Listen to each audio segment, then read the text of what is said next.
एक गांव में मीरा नाम की एक औरत रहती थी। वो अपनी पति और बेटा नीरज के साथ मिलकर खुशी से जीती थी। मीरा उनका अगल बगल वालों को कुछ न कुछ मदद करती रहती थी। एक दिन अचानक से उनका पति का देहांत होने के कारण उनका जिंदगी ही पलट गई। उनका घर को उधार वाले ले लिए थे और मीरा उनका बेटे के साथ उस गांव के बाहर एक गरीब झोंपड़े में बदल गई। मीरा उनकी जिंदगी गुजारने के लिए रेलवे स्टेशन में आम का फल बेचने लगी और नीरज को भी पढ़ाना शुरू किया। मीरा हर दिन होलसेल व्यापारी हिमेश के पास आम का फल खरीदकर उनको एक टोकरी में भर के और उस टोकरी को उनके सर पर रखकर रेलवे स्टेशन में प्लेटफॉर्म पर जाकर आम का फल ले लो, आम का फल, ताजे ताजे आम का फल, मीठे मीठे आम का फल कहकर चिल्लाते हुए आम का फल बेचती थी। नीरज माँ का ये मुश्किल नहीं देख पाकर छुट्टियों के दिन छोटा सा टोकरी में आम का फलों को भरकर उनका माँ के साथ आम बेचने के लिए रेलवे स्टेशन में जाता था। एक दिन मीरा आदत के जैसे रेलवे स्टेशन में आम का फल बेच रही थी। नीरज भी उनके बगल में था। इतने में प्लेटफॉर्म पर एक ट्रेन आकर रुकी। ट्रेन में से एक छोटा सा बच्चा आम का फल को देखकर डैडी डैडी मुझे आम का फल चाहिए। तब मीरा उधर रुकी। डैडी आम का फल चाहिए, मुझे भूख लग रहा है।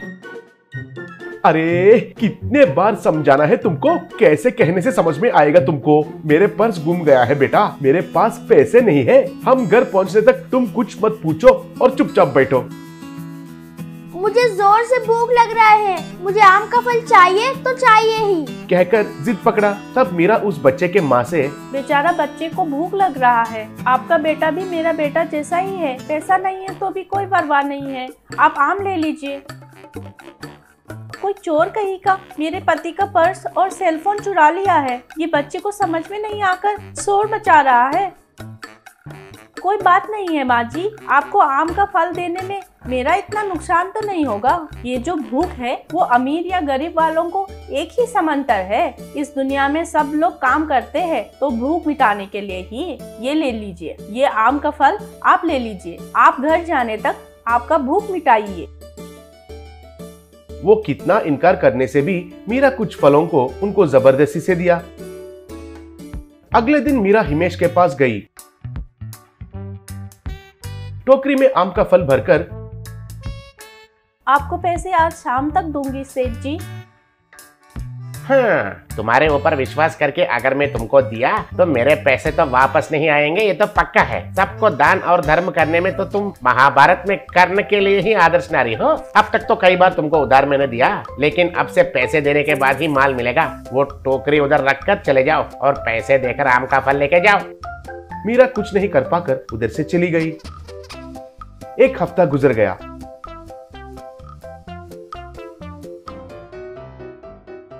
तब नीरज मीरा से माँ मुझे बहुत भूख लग रही है, खाना खाकर 2 दिन हो गए हैं, खाने के लिए कुछ है तो खिलाओ माँ। मैं तो वही कोशिश कर रही हूँ बेटा, आज कुछ तो करके मैं खाने के लिए कुछ लाती हूँ, कहकर झोंपड़े से बाहर आई।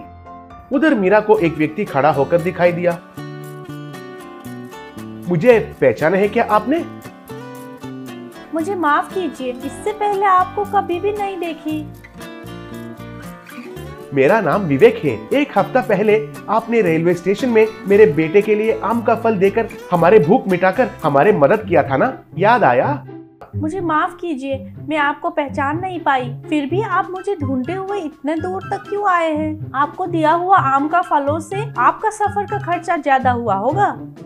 उस दिन आपने जो कहा था वो बात बिल्कुल सही है। भूख अमीर या गरीब को सबको समांतर रहता है। मैं एक बड़ा व्यापारी हूँ, लेकिन उस दिन मेरा पर्स और फोन खोकर बिना मदद के रह गया था। हमारा भूख को जानकर आपने हमारा बहुत मदद किए थे। उसका मूल्य केवल आम का फल के पैसे देने से नहीं होगा। माफ कीजिए, मैंने आप अंदर जो बात कर रहे थे वो सुन लिया था। पहले आप ये फल खाइए, मैं आपको खाने के लिए खाना लेकर आता हूँ, कहकर उनका हाथ में कवर मीरा के हाथों में रखकर उधर से चला गया।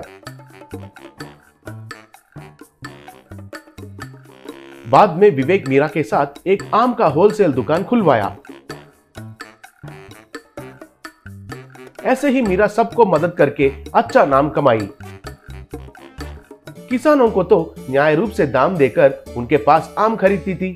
किसान भी मीरा को उनके पास उगे हुए फलों में से अच्छे दी बेस्ट फल ही बेचते थे और मीरा उनको छोटे छोटे व्यापारों को कम फायदा में बेचती थी और वे भी मीरा को सही समय पर पैसे देते थे। ऐसे मीरा बहुत मेहनत करके कम समय में ही बहुत सारे पैसे कमाने लगी।